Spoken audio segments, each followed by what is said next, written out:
And I'm here with Dilara Sayeed, who is the Democratic candidate for the Illinois State Representative of the 5th District. Thank you for joining us. Well, thank you for having me, Naima. Well, I'm really excited about your campaign. You're doing some wonderful things. But tell us, what motivated you to run? I never thought I would run for office. I've been asked over the years because I have been in education and been a policy expert and a community leader. And I've always said, no way, being a candidate is for someone else. I work behind the scenes. I'm a public servant behind the scenes in education, social policy, and in being with the community. But we are in a time where the state of Illinois is in a mess. Our fiscal system is in a mess. Our education system is one of, the poorest funded in the country. And we have to be careful about the backstop and the policies that are negative coming from the Trump administration's environment issues, healthcare issues, and issues protecting people and vulnerable families. So it is time. It is time for public servants to move from behind the scenes to center stage. And I want to be able to share our common American values of justice, social services, diversity, and make that common sense laws in our state and in our country. It's time. So what was your strategy for getting your message out to the voters? Yeah. Number one, a good campaign has a strong communications team and strategy. So whether it's through TV ads, whether it's through mailers, because we have many high-rise buildings in our district, or whether it's through being with the voters every single day, all day, meeting them, connecting with them, listening with them, it is important to get our message out. And our message is really of everyday people taking back ownership of our state, that we are not bought, we are not bossed. This is not about machine politics. This is about you and me and our families and what we need our state to be: stable, supportive, and working for us. Well, this season, there's been a lot of talk about gun violence. Where do you stand when it comes to legislation that addresses gun violence? Sure. Public safety, Naima, is one of our key platform pieces. Gun violence is one part of public safety. And with gun violence, there are a few common sense laws that we can take care of. Remember, I'm a teacher, a public school teacher, who has worked with students. School shootings permeate our media and our news stories too often. One is too many, but it's just too often now. And you cannot have a student learning unless that student feels safe. You can't teach unless students feel safe. And so common sense gun laws, number one, anyone under the age of 21 should not have access to purchasing guns. Number two, if you have weapons or guns that you're purchasing, assault rifles and assault weapons have no reason to be on our streets. Number three, we need to make sure that all gun dealers are registered. You don't buy a car from a dealer who's not registered. You don't buy even insurance from someone who's not registered at the state level. Why do we have gun dealers that can pop up anywhere at trade shows, gun shows, or down the street that are not registered? And they have to be not only registered, but potentially having guns themselves registered like we do with cars. So there's some common sense gun laws that we can have that would keep illegal guns off our streets and make sure that the guns that people do own are there legally. So, if elected, what legislation do you have in mind you'd like to introduce?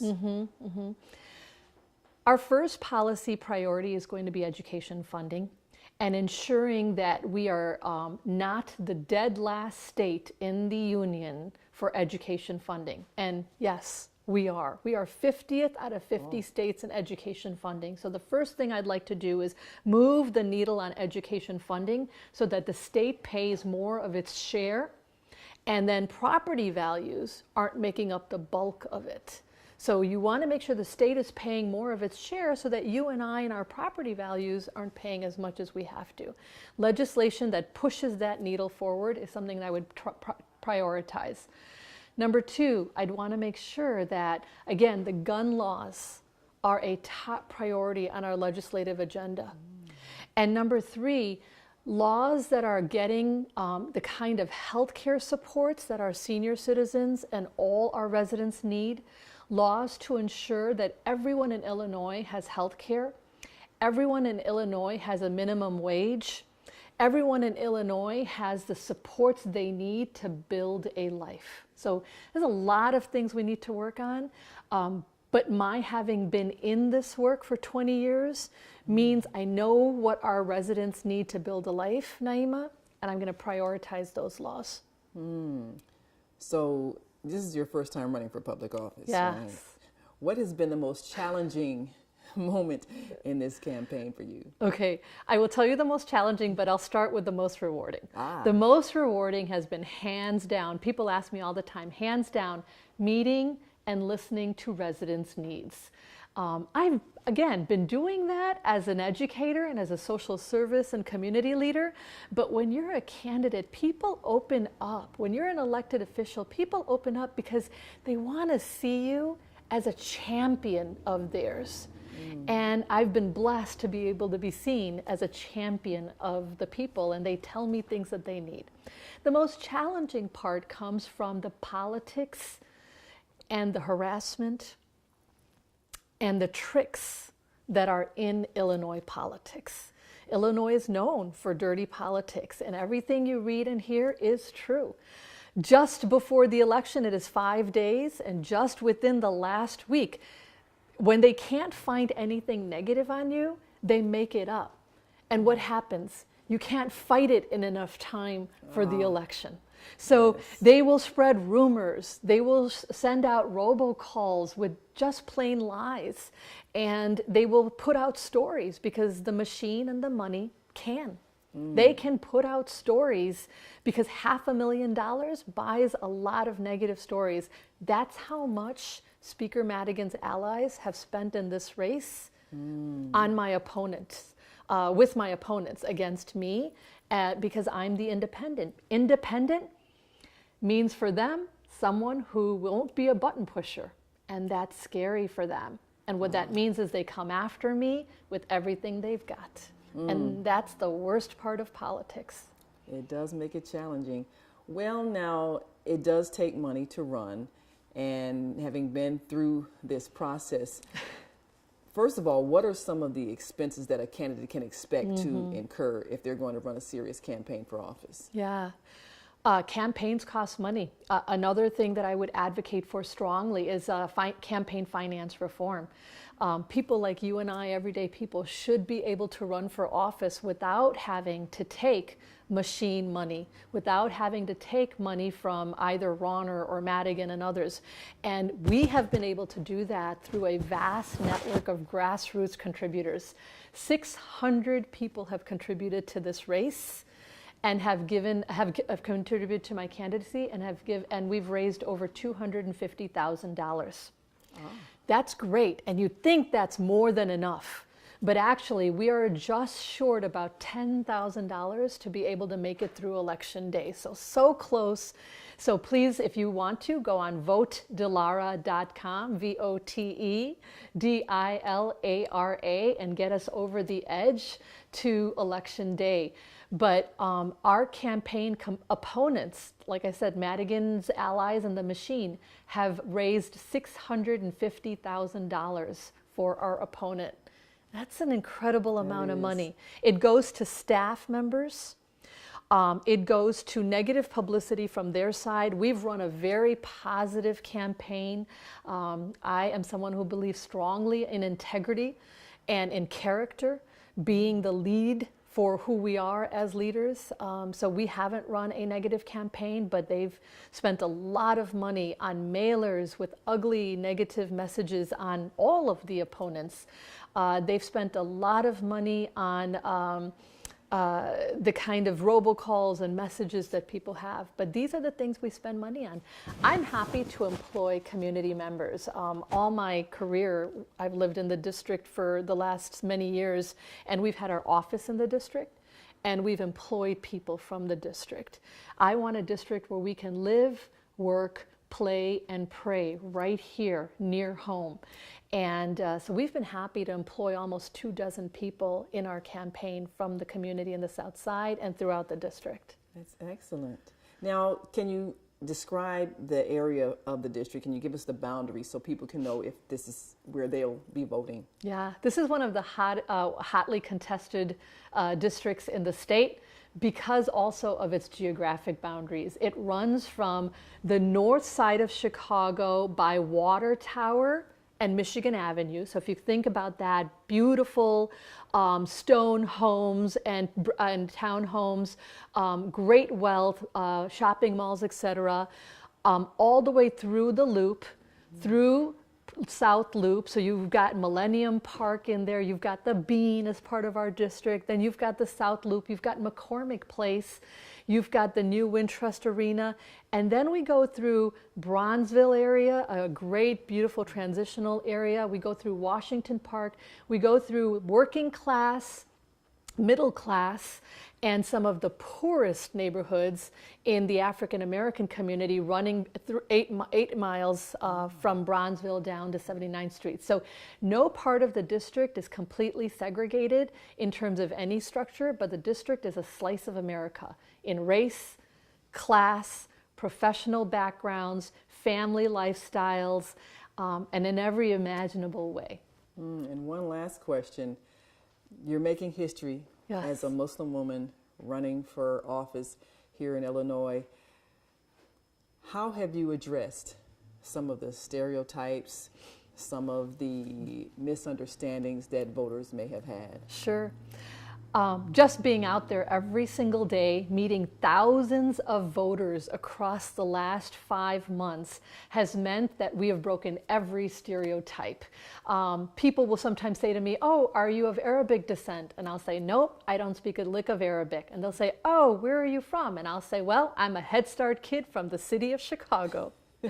And they'll say, "Well, what's your ethnic background?" And I'll say, my parents immigrated from India. I have a bit of Indian descent in me. And they'll say, "Wow, you don't look Indian." So there's a bit of just showing who I am, being a teacher. And really what the end result has been is that I'm a bridge builder.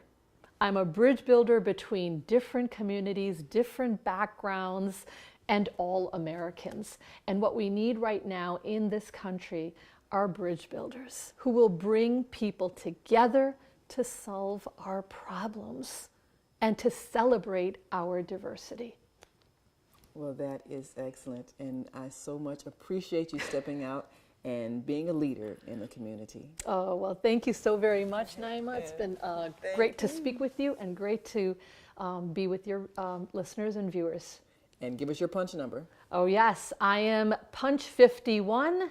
Dilara is the one, so punch 51. We've been really lucky to be endorsed by both the Chicago Tribune and the Sun-Times. They don't agree on much, but they agree on our candidacy, being strong and being independent. Also, we've been endorsed by many progressive elected officials and leaders. So again, the community support will be our greatest endorsement, and we will have it in just a few days. March 20th, very important election in the state of Illinois. Please vote and punch 51 because Dilara is the one. And I'm Naima Latif. We'll see you next time.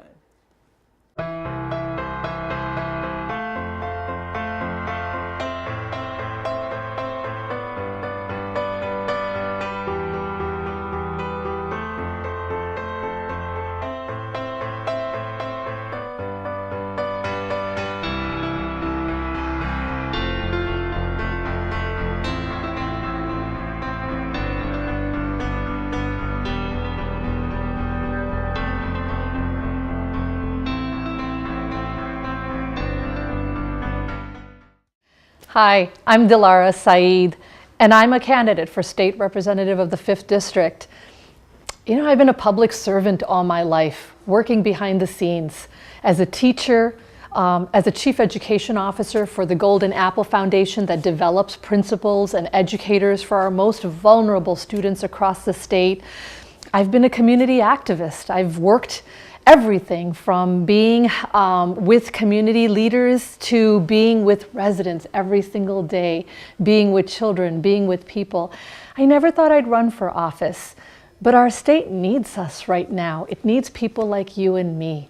It needs us to step up and support the fiscal issues that we're dealing with, the education issues that we're dealing with, and some of the environmental, gun laws, and other issues that we're dealing with because the federal government won't fix them. The state needs you and me, and until you decide to run, I'll go ahead and take on this role as leadership. You know, my kids, my family, my entire community has been an incredible support. Well, there's a lot of energy in this race, and what they want is independent leaders, people who are not bought and not bossed. You and I hear about Illinois politics all the time, and it's true. There's ugly, there's money, there's harassment, there's all of that. We can't fight it all the time, but what we can do is rise above the fray. We can elect independent Democrats who have not been bought and not been bossed, who are not taking money from Madigan, not taking money from Ronner, who believe and have worked in the communities that we are serving, and who will champion our issues. So that's who I am, Dilara Sayeed, an educator, a mother, a community servant. I hope you vote for me on Tuesday, March 20th. It's an important election. Dilara Sayeed for State Representative of the 5th District.